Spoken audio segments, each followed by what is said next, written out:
ان میں سے نمبر 1 ایران ہے۔ اگر ہم چلتے ہیں عرب سے مشرق کی طرف تو ایران ایک اعتبار سے یہ بازی لے گیا ہے پورے عالم اسلام پر۔ پورے عالم اسلام میں یہ واحد مسلمان ملک ہے جس نے بہرحال اپنی شریعت اپنے عقائد کے مطابق ایک مذہبی انقلاب برپا کیا، اور پورے عالم اسلام میں مذہبی سطح پر حکومت کی سطح پر فنڈامنٹلسٹ صرف ایک ملک ہے کہ اس پہلو سے ایران ان کا ٹارگٹ ہے، ٹارگٹ نمبر 1 ایک خاص اعتبار سے۔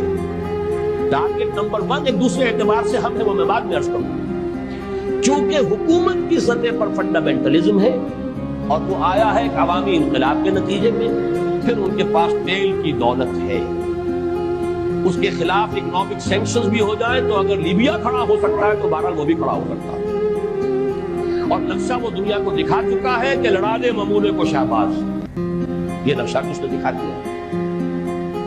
یہ ہے ایران کا معاملہ۔ نمبر 2 پاکستان۔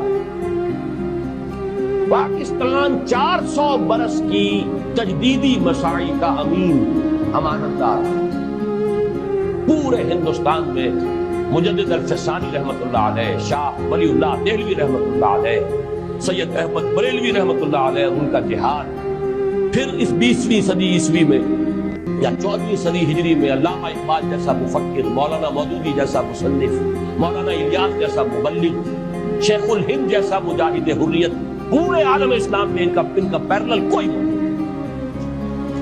یہ 400 سال کی تاریخ، اس کی امانت اور اس کے نتیجے میں یہاں کے مڈل کلاس میں فنڈامنٹلزم کا ایک نیوکلیس ہے،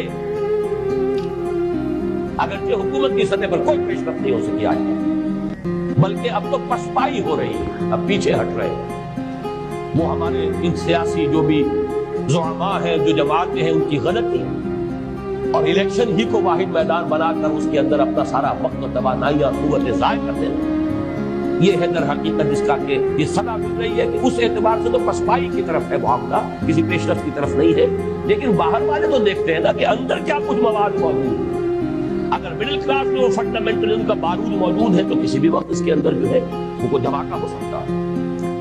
دوسری بات جو ان کے لیے ایک اعتبار سے ٹارگٹ نمبر 1 ہمیں بنا رہی ہے، وہ ہمارا ایٹمک نو ہاؤ، پورے عالم اسلام میں اور کسی کے پاس نہیں۔ اسلامی بم اگر بنے گا تو یہی بنے گا۔ یہ ہے مختلف اسباب جس کے بنا پر ایران اور پاکستان کو آپ بریکٹ کر لیجئے، یہ اس نیو ورلڈ آرڈر کا جو ٹارگٹ نمبر 1 ہے، ایک اعتبار سے ایران ہے، ایک اعتبار سے پاکستان۔